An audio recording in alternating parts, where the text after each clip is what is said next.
Hello welcome back to എമ്മി മലബാർ. ഇന്ന് നമ്മൾ തയ്യാറാക്കാൻ പോകുന്ന റെസിപ്പി വളരെ ടേസ്റ്റി ആയിട്ടുള്ള ഒരുവിധം എല്ലാവരുടെയും ഫേവറേറ്റ് ആയിട്ടുള്ള ഫലൂദൻ്റെ റെസിപ്പിയാണ്. ഇത് പെർഫെക്റ്റ് ഫലൂദൻ്റെ റെസിപ്പി ഒന്നല്ല, നമ്മുടെ വീട്ടിലുള്ള ചേരുവകൾ വെച്ചിട്ട് ചെയ്തെടുക്കുന്ന ഒരു തട്ടിക്കൂട്ട് ഫലൂദൻ്റെ റെസിപ്പി. ഇതിൻ്റെ രുചി പറഞ്ഞറിയിക്കാൻ വയ്യ, അത്ര രുചിയാണ്. നിങ്ങളിത് ഒരു തവണയെങ്കിലും ഒന്ന് ട്രൈ ചെയ്ത് നോക്കണം. വളരെ എളുപ്പമാണ് ചെയ്തെടുക്കാനായിട്ട്. അപ്പം നമുക്ക് വീഡിയോയിലേക്ക് പോകാം. ആദ്യം ഒരു പാനിലേക്ക് ഞാൻ 1/2 കപ്പ് അളവിൽ സേമിയ എടുത്തിട്ടുണ്ട്. അത് നമുക്കൊന്ന് റോസ്റ്റ് ചെയ്തെടുക്കാം. ഇത് വറുത്ത സേമിയ ആണ്, എന്നാലും നമുക്ക് ജസ്റ്റ് ഒന്ന് റോസ്റ്റ് ചെയ്തെടുക്കാം. നെയ്യോ ഒന്നും ചേർക്കേണ്ട ആവശ്യമില്ല.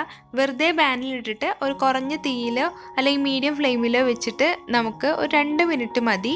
ഇത് ചെറുതായിട്ടൊന്ന് ക്രിസ്പി ആയി വരുന്നത് വരെ ഒന്ന് റോസ്റ്റ് ചെയ്തെടുക്കാം. ഇതിപ്പോൾ ഇത്രയും മതി. ഇനി ഇതിലേക്ക് ഒരു 2.5 കപ്പ് അളവിൽ, അതായത് 500 ml അളവിൽ ഞാൻ ഇതിലേക്ക് പാല് ചേർക്കുന്നുണ്ട്. പശുവിൻ പാലാണ്. അതും കൂടി ചേർത്ത് കൊടുത്തതിന് ശേഷം നമുക്ക് ഫ്ലെയിം ഹൈയിൽ വെച്ചിട്ട് ഇതൊന്ന് തിളപ്പിച്ചെടുക്കണം. ഈ സേമിയ ഒന്ന് കുക്കായി വരുന്നത് വരെ നമ്മളിതൊന്ന് തിളപ്പിച്ചെടുക്കണം. അപ്പോൾ ഇതിൻ്റെ കൂടെ ഇതിനാവശ്യമായിട്ടുള്ള മധുരം കൂടി ചേർത്ത് കൊടുക്കാം.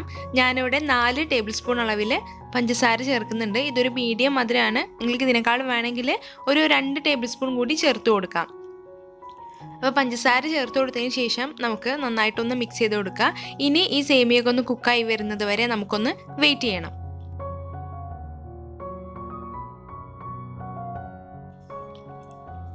അപ്പോൾ സേമിയ ഇവിടെ കുക്കായിട്ടുണ്ട്. ഒരു 7 മിനിറ്റൊക്കെ ആകുമ്പോഴേക്കും ഇത് കുക്കായി വരും.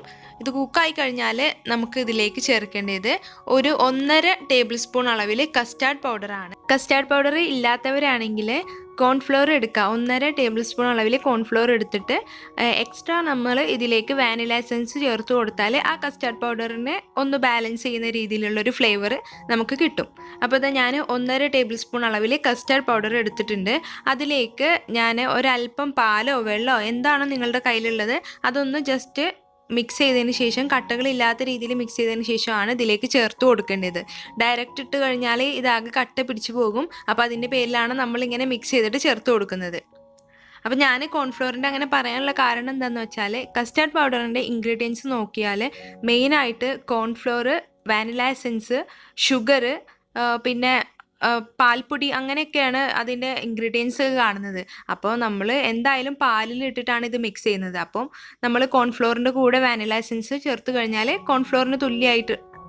കസ്റ്റാർഡ് പൗഡറിന് തുല്യമായിട്ടുള്ള ഒരു ഫ്ലേവർ നമുക്ക് കിട്ടും. അപ്പോൾ അതിൻ്റെ പേരിലാണ് ഞാൻ പറഞ്ഞത്. അപ്പോൾ നിങ്ങൾ കസ്റ്റാർഡ് പൗഡർ ഇല്ലാത്തവരാണെങ്കിൽ ഒന്ന് ട്രൈ ചെയ്ത് നോക്കട്ടോ.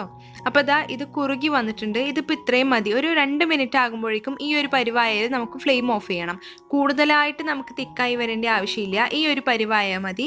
ഇനി നമുക്കിത് ചൂടൊക്കെ മാറിയിട്ട് ഫ്രിഡ്ജിൽ വെച്ചിട്ട് നല്ലതുപോലെ ഒന്ന് തണുപ്പിച്ചെടുക്കണം. അപ്പോൾ ഇത് തണുപ്പിച്ചെടുക്കുമ്പോഴേക്കും ഇതിനേക്കാളും ഒന്നും കൂടെ തിക്കായിട്ട് വരും. അപ്പോൾ കോൺഫ്ലോർ ചേർത്തെടുത്തതിന് ശേഷം ഒരു 2 മിനിറ്റ് മതി. ഈ ഒരു പരിവ മനസ്സിൽ വെച്ചോളൂ. 2 മിനിറ്റ് മതി. ഇത് ഫ്രിഡ്ജിലേക്ക് മാറ്റി വെക്കാം. അപ്പോൾ തന്നെ നമ്മുടെ കസ്റ്റാർഡിൻ്റെ മിക്സ് ഇവിടെ തണുത്ത് വന്നിട്ടുണ്ട്. ഇനി നമുക്ക് ഫലൂദ സെറ്റ് ചെയ്യാനായിട്ട് തുടങ്ങാം. ഇത് സെറ്റ് ചെയ്യാനായിട്ട് ഞാൻ ഇതുപോലുള്ള വലിയ ഗ്ലാസ് ആണ് എടുത്തിട്ടുള്ളത്. അതിലേക്ക് ആദ്യം തന്നെ ചേർക്കുന്നത് റൂഹഫ്സയാണ്, അതായത് റോസ് സിറപ്പാണ്. ഇതില്ലാന്നുണ്ടെങ്കിൽ ചേർക്കണമെന്നില്ല, പക്ഷെ ഇത് കിട്ടിക്കഴിഞ്ഞാൽ നിങ്ങൾ ഉറപ്പായിട്ടും ഇത് ചേർക്കണം. അത്രയ്ക്ക് ടേസ്റ്റാണ് ഇതും കൂടി ചേർത്ത് കഴിക്കാനായിട്ട്. അപ്പോൾ 2 ടേബിൾ സ്പൂൺ അളവിൽ റൂഹഫ്സ് ചേർത്ത് കൊടുത്തതിന് ശേഷം നമുക്ക് ഇതിലേക്ക് ഇനി അടുത്തതായിട്ട് ചേർക്കേണ്ടത് കസ്കസ് ആണ്. ഇത് ഞാൻ 1/2 മണിക്കൂർ മുമ്പ് കുതിർത്ത് വെച്ചതാണ്. 2 ടേബിൾ സ്പൂൺ അളവിലുണ്ട്. അപ്പോൾ ഇതിന് ഷിയ സീഡ്സ്, സബ്ജ സീഡ്സ് അങ്ങനെയൊക്കെ പറയും കേട്ടോ ഇതിന്. അത് നമുക്ക് ചേർത്ത് കൊടുക്കാം. ശേഷം നമുക്ക് ഇതിൻ്റെ മുകളിലേക്ക് ഫ്രൂട്ട്സ് ഇട്ട് കൊടുക്കാം ലെയറായിട്ട്. അപ്പോൾ ഞാൻ ഇതിൽ ഐസ്ക്രീമൊന്നും ചേർക്കുന്നില്ല സെറ്റ് ചെയ്യാനായിട്ട്. അപ്പോൾ നിങ്ങളുടെ കയ്യിൽ ഐസ്ക്രീമൊക്കെ ഉണ്ടെങ്കിൽ ചേർത്ത് കൊടുക്കാം കേട്ടോ. അപ്പോൾ ഞാൻ എടുത്തിട്ടുള്ള ഫ്രൂട്ട്സ് പഴം എടുത്തിട്ടുണ്ട്, അതുപോലെ തന്നെ അനാറും എടുത്തിട്ടുണ്ട്. ശേഷം നമുക്ക് നമ്മുടെ കസ്റ്റാർഡിൻ്റെ മിക്സ് ഇതിൻ്റെ മുകളിലേക്ക് ഒഴിച്ചു കൊടുക്കാം. ഇനി വീണ്ടും ഫ്രൂട്ട്സ് വെച്ചിട്ട് ലെയർ ചെയ്ത് കൊടുക്കാം. കുറച്ച് കസ്റ്റാർഡിൻ്റെ മിക്സ് ഒഴിച്ചു കൊടുക്കാം. പിന്നെ നമുക്ക് അവസാനം ഡെക്കറേഷനായിട്ട് ഒരല്പം റൂഹഫ്സയും അതുപോലെ തന്നെ കസ്കസും ഡ്രൈ ഫ്രൂട്ട്സും ഒക്കെ ഇട്ട് കൊടുത്തിട്ട് മുകൾ ഭാഗം ഒന്ന് ഡെക്കറേറ്റ് ചെയ്തെടുക്കാം. അപ്പോൾ ഇത്രയേ ഉള്ളൂ നമ്മുടെ റെസിപ്പി. എല്ലാവരും ട്രൈ ചെയ്ത് നോക്കണം. ഇത് തണുപ്പിച്ച് കഴിക്കാനായിട്ടാണ് പ്രത്യേക ടേസ്റ്റ്. ഇനിയിപ്പോൾ നിങ്ങൾക്ക് തണുപ്പിച്ച് കഴിക്കണ്ട എന്നുണ്ടെങ്കിൽ ചെറിയ ചൂടോടുകൂടി കഴിച്ചാലും മതി, അത്ര ടേസ്റ്റാണ്. അപ്പോൾ ഞാൻ ഇതിന് മുകളിലേക്ക് ഒരല്പം ഫ്രഷ് മിൽക്ക് കൂടി ഒഴിക്കുന്നുണ്ട്, ഒരു പ്രത്യേക ടേസ്റ്റിനായിട്ട്. അപ്പോൾ എല്ലാവരും ട്രൈ ചെയ്ത് നോക്കുക. ട്രൈ ചെയ്തിട്ട് ഫീഡ്ബാക്ക് അറിയിക്കുക. എല്ലാവർക്കും ഈ റെസിപ്പി ഇഷ്ടമാവും എന്ന് എനിക്ക് നല്ല ഉറപ്പാണ്. കാരണം അത്രയും ടേസ്റ്റാണ്, നല്ല റിഫ്രഷിംഗ് ആണ്. അപ്പോൾ വീഡിയോ ഇഷ്ടമായാൽ ലൈക്ക് ചെയ്യുക, ഷെയർ ചെയ്യുക. ചാനൽ ആദ്യമായിട്ട് കാണുന്നവരുണ്ടെങ്കിൽ പ്ലീസ് ഒന്ന് സബ്സ്ക്രൈബ് ചെയ്ത് സപ്പോർട്ട് ചെയ്യുക. താങ്ക്